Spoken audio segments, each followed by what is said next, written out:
Esse é o terceiro episódio da nossa série e nele eu vou contar a história do teatro no Brasil. Vamos à nossa viagem no tempo?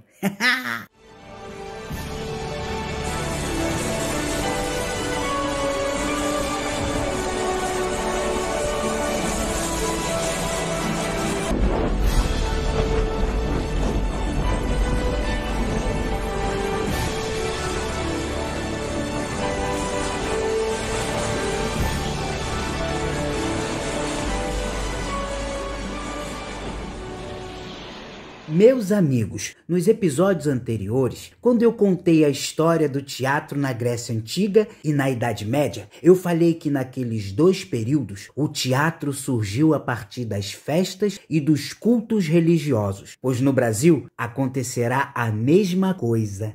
Terra à vista! Depois de meses sofrendo nas fortes tormentas no oceano, finalmente encontramos a terra procurada. Mas o que é aquilo? São pessoas nos olhando e estão sem roupas, ora pois! Os portugueses chegaram ao Brasil e observaram que aqui existiam muitos, diversos, uma imensidão de povos indígenas. E eles tinham idiomas e culturas diferentes, um dos outros. Mas o que quase todos tinham de parecido era uma mania danada de dançar, cantar e de se mascarar para conversar com seus mitos sagrados ou seres encantados.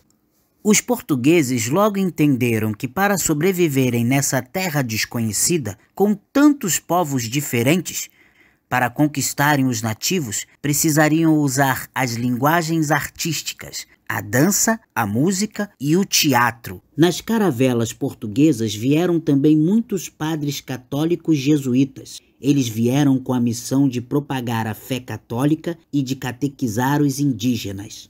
Porém, entre estes padres, teve um que se destacou. Foi muito importante para a história do país e do teatro brasileiro. Como era o seu nome? Era Padre José de Anchieta. Ele logo aprendeu idiomas de alguns povos indígenas, passou a fazer festas e a encenar peças teatrais sobre a vida e os atos heróicos dos santos católicos. A partir destas festas e encenações foram surgindo outras manifestações.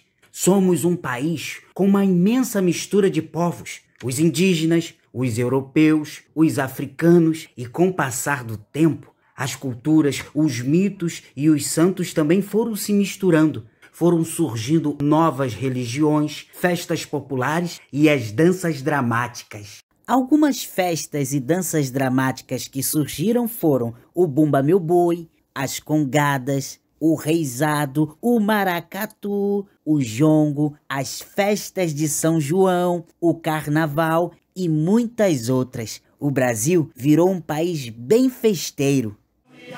Eu quero passar, vou abrir a laje, eu quero passar.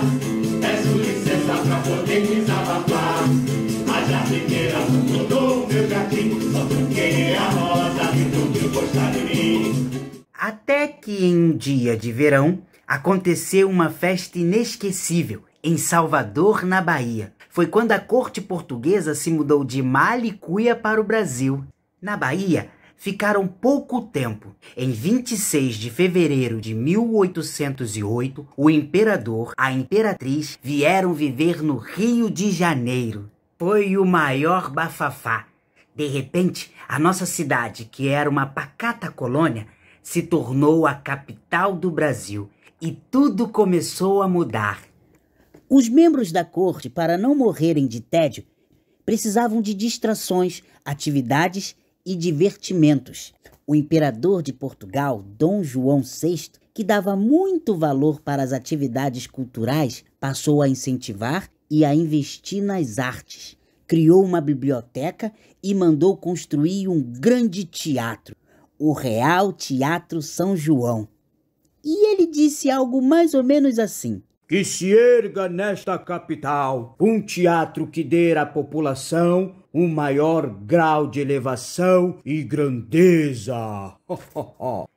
Mas para os artistas brasileiros, a notícia não era assim tão boa. A nobreza só gostava dos espetáculos que vinham de fora. A arte boa tinha que ser europeia, principalmente francesa.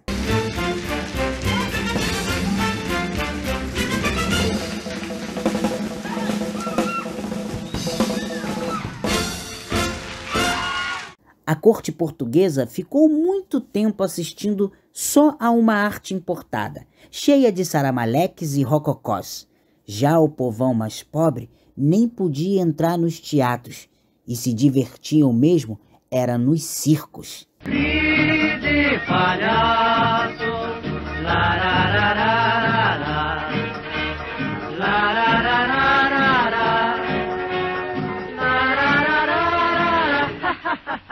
Onde tem diversão e alegria, tem arte. Onde tem arte, tem artistas. E entre os artistas, tem aqueles que se destacam mais. Foi o que ocorreu com o maravilhoso ator João Caetano. Ele começou fazendo um teatro amador, por amor à arte, sem ganhar nada por isso. Até que em 1831, ele estreou uma peça diferente, a peça brasileira, Pedro o Grande.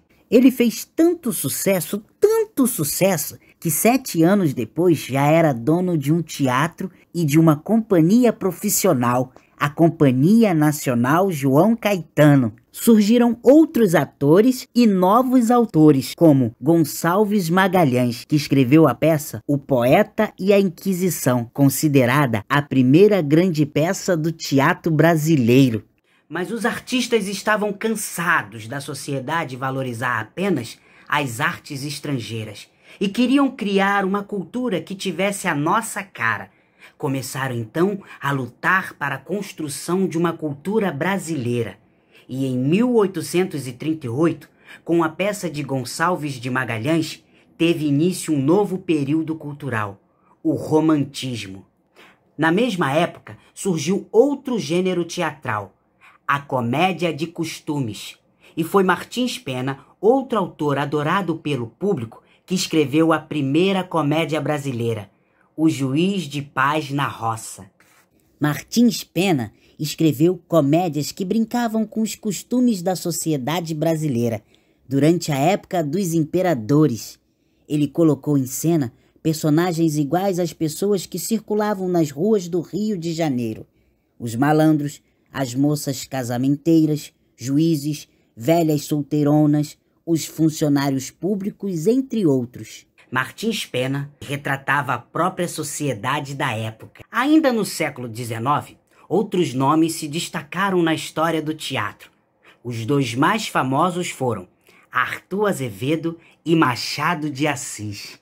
No início do século XX, surgiu mais um tipo de teatro fantástico. Digo isso porque eram companhias riquíssimas que contratavam muitos atores e vedetes lindas. Esse tipo de espetáculo luxuoso, musical, com cenas divertidas e mulheres belíssimas, chamaram de teatro de revista.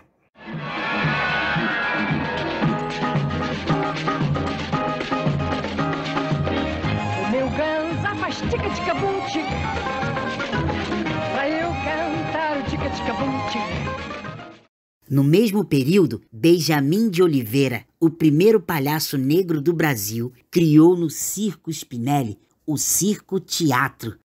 Porém, em 1922, aconteceu uma nova virada nas artes brasileiras. Alguns artistas acreditaram que ainda estávamos copiando a arte europeia. Inconformados, esse grupo decidiu criar uma nova forma de se fazer arte, que chamaram de arte moderna. Os modernistas resolveram compartilhar suas ideias no Teatro Municipal de São Paulo em um glorioso evento que entrou para a história, a Semana de Arte Moderna. Depois disso, surgiram diversas companhias teatrais, mas destacarei uma outra pessoa muito relevante para o nosso teatro. Trata-se do ator, dramaturgo, professor e diretor Abdias do Nascimento. Ele foi considerado um dos maiores expoentes da cultura negra no Brasil. Abdias fundou o Grupo TEM, Teatro Experimental do Negro e muitas outras peças encenadas através do TEM deram aos artistas negros o reconhecimento merecido. E para finalizar a nossa série sobre a história do teatro, eu peço só uma coisinha a vocês. Não deixem de ir ao teatro. Viva o teatro! Tchau! Muito obrigado! Tchau! Isso é bom, isso é bom, isso é bom que dói. Isso é